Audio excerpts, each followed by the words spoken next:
You're listening to the Agentic Executive, Intelligence Briefings for High-Leverage Operators.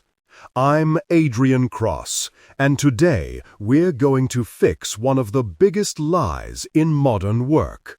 I'm going to build a system for that. You know how this goes. A recurring problem shows up, you get frustrated, you declare, usually in a meeting, "We need a system." 2 weeks later, you've got a bloated Notion workspace, a half-written SOP, 3 tools connected with duct tape, and no one actually using any of it. Exactly. It's the classic pattern. The pain is real, the intent is good, and the outcome is another abandoned dock in your drive. The system was bigger than the problem. It took too long to build, too much to maintain, and it never survived real contact with the calendar. So, today, we're going to downgrade your ambition on purpose. I want you to stop building systems and start building something smaller and far more useful. Minimum Viable Systems, MVS. The smallest possible process that reliably turns a recurring mess into a predictable outcome. Think of it as a 1-hour stabilizer. If you can't design and document it in under an hour, it's not minimum viable. And if it doesn't actually get used the next time the problem shows up, it's not a system. It's just documentation debt. So here's the briefing. First, I'll define what an MVS is in concrete terms. Then we'll walk through 4 steps: how to identify where you need one, how to design it in 30 minutes, how to use AI to do the drafting work, and how to iterate without turning it into bureaucracy. We'll close with one specific move you can make today to pull noise out of your week. Let's define the thing. A minimum viable system is the smallest system that reliably produces a specific outcome. Not many outcomes, not a grand unified operating model, one outcome. You only need 3 components. First, a clear trigger. What event starts this system? Second, a short checklist, 5 to 7 steps that anyone on your team could run. Third, a single source of truth, where this system lives so it can be found and used on demand. Let's ground that with an example. Say you're constantly frustrated with how weekly metrics get pulled for your leadership meeting. Every Monday, it's a scramble. Numbers don't match, someone's on vacation, dashboards changed. No one's sure which sheet is the real one. Minimum viable system version of that looks like this. Trigger, it's Friday at 3 p.m. Checklist, 5 steps to pull, review, and sanity check the key metrics. Single source of truth, a 1-page doc linked from your calendar event that says exactly who runs it, when, and where the numbers live. Notice what's missing. No giant SOP library. No 10 conditional paths for edge cases. No elaborate workflow map. You're not trying to capture every possibility. You're trying to make the most common, repeatable path boringly reliable. So, step 1. Identify where you actually need an MVS. The bar is simple. Look for recurring pain that 1. Happens at least monthly, 2. Pulls you or your team into hero mode, and 3. Produces inconsistent quality or stress when it shows up. In practice, this shows up as a few patterns. Hiring loops, where every time you need a role filled, the process feels like a fresh improvisation. Reporting cadences, where updates slide around and everyone has a different version of reality. Client updates, where one missed email turns into 3 days of damage control. And AI-assisted research, where everyone keeps reinventing the prompt and folder structure.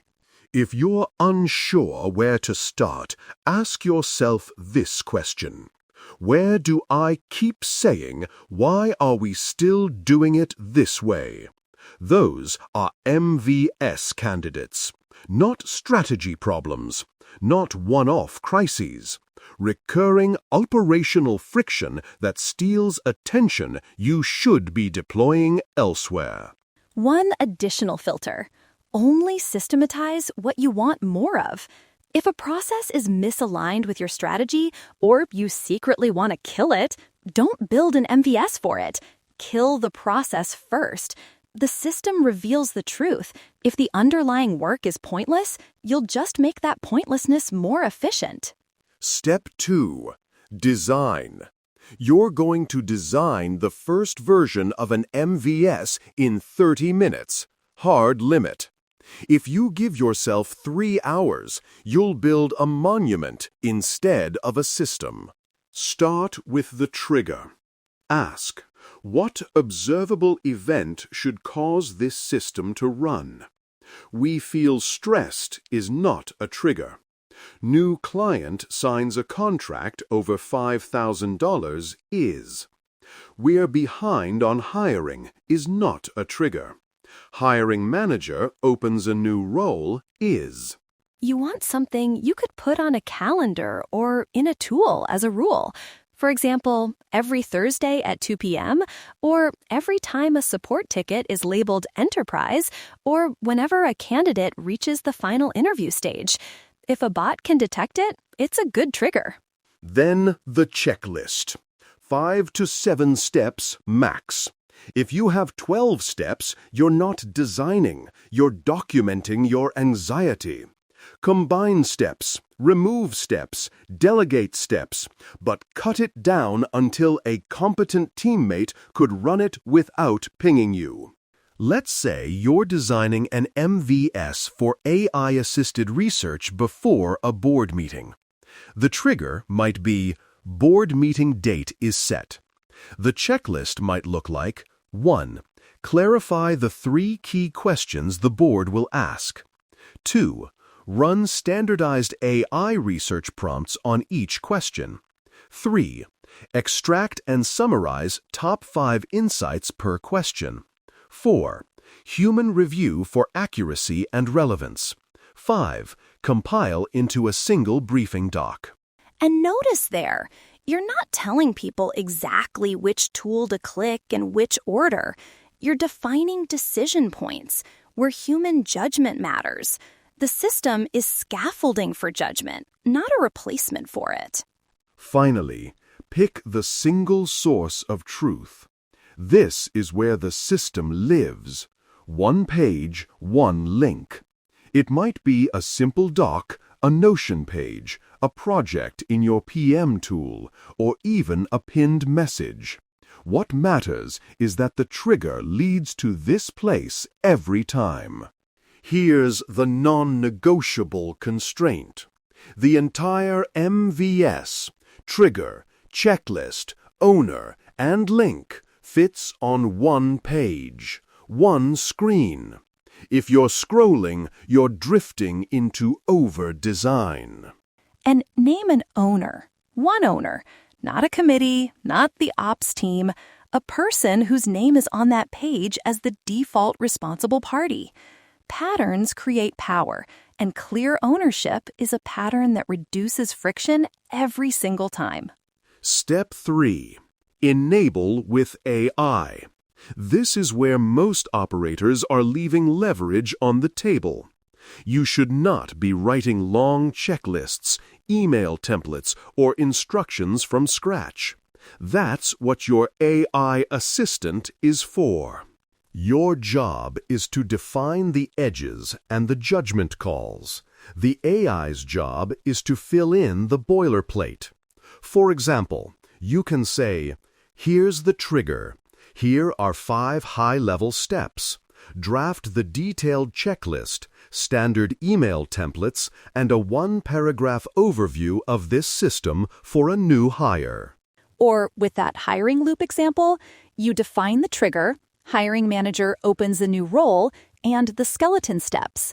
Then ask AI to generate a candidate outreach template, a structured interview scorecard, and a summary your recruiter can use. You're architecting. The AI is pouring the concrete. Important nuance here. Don't ask AI, design my entire hiring system. That's how you get generic fluff that doesn't fit your company or your standards. Instead, define the spine and let AI add muscle. You keep control of the bones. Also, use AI to pressure test your MVS. Paste in your one-page system and ask, where is this likely to fail in practice? Or what steps can be combined or removed without sacrificing quality? Let the model help you simplify instead of always adding more. Step 4. Iterate. Minimum viable doesn't mean permanent. It means good enough to run twice. That's your benchmark. You don't need to forecast every edge case. You need to run the system twice. Then tighten based on actual failure, not imagined failure. So, run it for 2 cycles. After the second run, ask 3 questions. 1. Where did somebody get confused? 2. Where did quality slip or a key detail get missed? 3. What felt unnecessary in hindsight? Then make micro adjustments. Maybe your hiring MVS adds a single line about who has final say on an offer. Maybe your reporting MVS removes a redundant data poll. Maybe your AI research MVS adds one explicit sanity check with a human step before anything goes to the board. The discipline is this. You only add complexity where failure actually appeared, not where you're worried it might appear. That's how you avoid turning good intentions into operational drag. Now, a few failure modes you want to avoid. First, over-documentation. If your MVS reads like a legal contract, no one will use it. Remember the constraint. 1 page, 5 to 7 steps, clear trigger, single owner. Second, tool sprawl. You do not need a new platform for every system. In fact, early on, you're better off standardizing where these live. Maybe everything goes into a single operations spine folder or a single space in your PM tool. The less hunting people do, the more the system actually runs. Third, systems no one uses. This usually means one of 3 things. The trigger is unclear, the checklist is too long, or the owner isn't actually empowered. Fixing usage often means simplifying and clarifying, not adding more explanation. A good litmus test? If you disappeared for a month, would your team know when to run this system, where to find it, and how to know they'd done it correctly? If the answer is yes, you're in MVS territory. If the answer is, they'd probably ping me, you've got work to do. Let's land this with one concrete action. Before today ends, pick one recurring headache. Not 10, 1. The thing that keeps pulling you into hero mode. Weekly metrics, board prep, client updates, hiring, AI research, whatever is loudest. Give yourself 60 minutes. Open a blank doc. At the top, write trigger, checklist, owner, single source of truth link. Then, with AI as your drafting assistant, build the minimum viable version of that system. 1 page, 1 link, 1 owner. Run it twice. After the second run, tighten it by removing, not adding, wherever you can. Precision drives agency, and minimum viable systems are how you turn everyday chaos into something quietly compounding in the background. If this briefing helped you see your work a little more structurally, make your next move count. Follow the show, hit subscribe, and keep this feed close to the top of your queue. Every episode is designed to turn noise into leverage in 10 minutes or less. Clarity is leverage, and you're building it one minimum viable system at a time. I'm Adrian Cross. This is the Agentic Executive. Stay agentic.